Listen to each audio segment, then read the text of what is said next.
Perkenalkan, saya Dewi Astuti ingin mempresentasikan materi tentang mekanisme suara setase. Apa saja yang termasuk ke dalam kelompok setase? Kelompok setase terdiri dari hiu, lumba-lumba, dan dugong. Bagaimana setase menghasilkan suara? Jadi, mekanisme suara pada setase masih belum jelas, tetapi secara fisiologi dalam mengidentifikasi suara dapat dilihat dari pola dan menghitung frekuensi yang dihasilkan dari setase. Untuk menghasilkan frekuensi tinggi seperti paus bergigi memiliki jaringan yang dimodifikasi yang berhubungan dengan lubang sembur di sisi kanan kepala pada sisi kiri yang tidak dimodifikasi dan menghasilkan tengkorak asimetri. Frekuensi suara yang dihasilkan oleh bagian distal dan corniculate flaps dikendalikan dengan aduksi, sedangkan frekuensi suara yang dihasilkan melalui tengah dikontrol dengan menyesuaikan aduksi dan panjang permukaan yang bergetar. Oleh karena itu, sistem produksi suara paus pada dasarnya berbeda dengan mamalia darat. Selanjutnya, setase menghasilkan vokalisasi menggunakan mekanisme yang mirip dengan mamalia darat. Vokalisasi setase dihasilkan oleh laring yang terletak di tenggorokan. Laring memiliki lipatan memanjang dari garis tengah tulang rawan tiroid ke dasar kartilago arytenoid.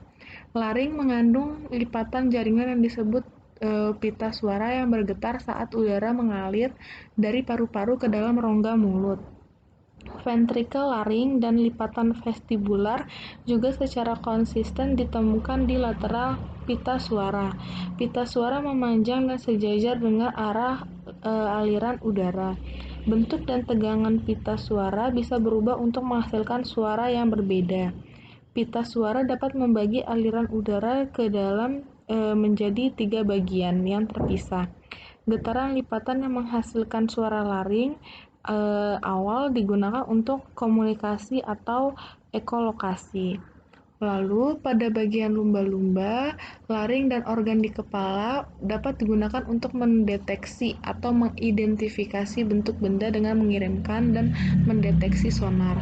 Bunyi dapat dipengaruhi oleh perubahan bentuk rongga lidah dan bibir. Selanjutnya, setase menghasilkan suara dengan menampar bagian tubuhnya ke permukaan air. Umumnya, tamparan ekor atau fluke biasanya dilakukan oleh setase. Tamparan ekor paus bungkuk bisa menghasilkan suara berkisar antara 30 sampai 12.000 Hz.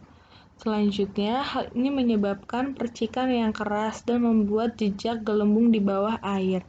Bagian tubuh lain yang biasanya digunakan untuk menghasilkan suara dengan cara menampar adalah sirip dada dan seluruh tubuh selama melakukan lungas. Lalu, paus menerima suara bawah air melalui mekanisme secara fundamental. Alih-alih mendengar melalui saluran telinga, setase juga mendengar melalui jaringan lemak khusus yang mengarah ke fitur baru secara evolusioner. Lalu, kelompok paus baling pada setase memiliki suara yang paling keras yang dihasilkan oleh kelompok setase yang lain di mana mereka menghasilkan suara sejauh ratusan kilometer. Meskipun mereka hanya mengandalkan suara untuk berkomunikasi, kebanyakan setase dapat melihat dengan cukup baik di air dan di udara.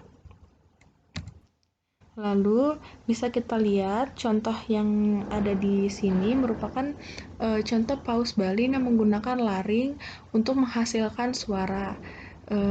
Gambarnya yang di sebelah kiri. Sedangkan paus bergigi dapat mengeluarkan suara menggunakan laring serta kantung udara khusus di dekat lubang semburnya. Jadi laring ini digunakan untuk menghasilkan fluid, sedangkan kantung udara digunakan untuk menghasilkan sinyal ekolokasi frekuensi tinggi.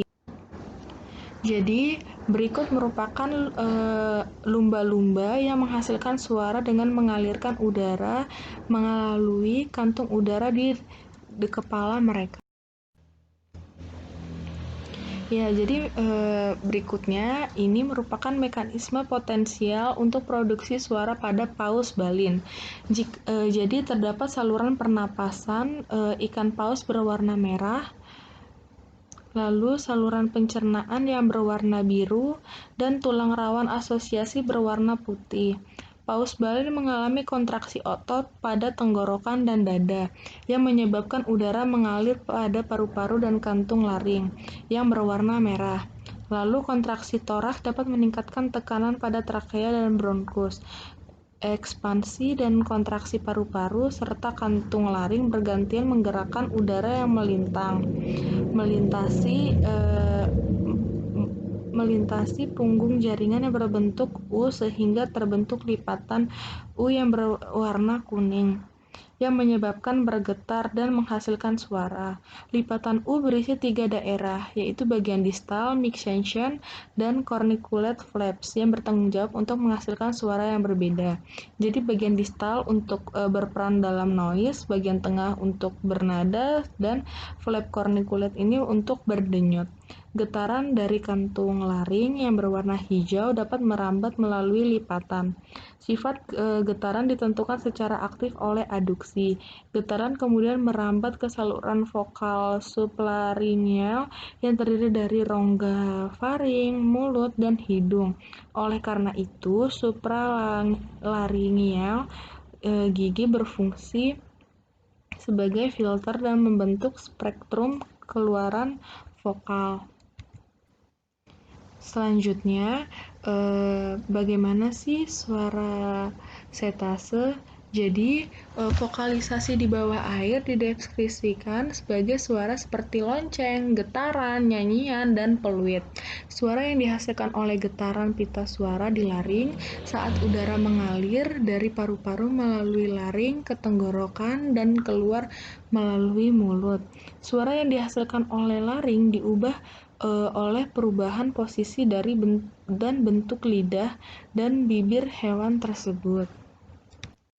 Lalu, fungsi dari suara setase ini menghasilkan suara yang digunakan untuk sinyal komunikasi, sinyal ekolosasi, makan, dan navigasi.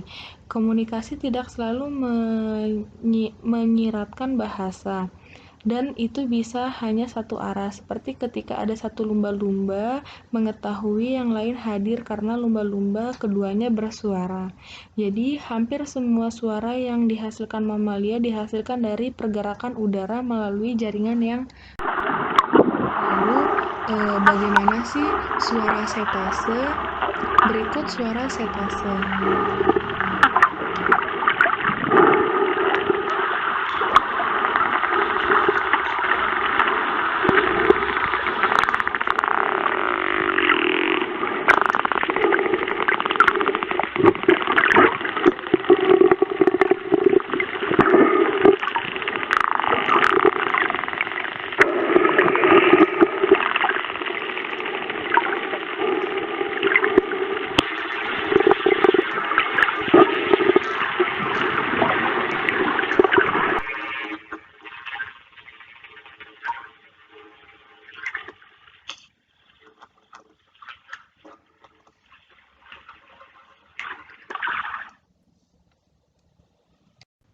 Berikut daftar acuan yang saya gunakan.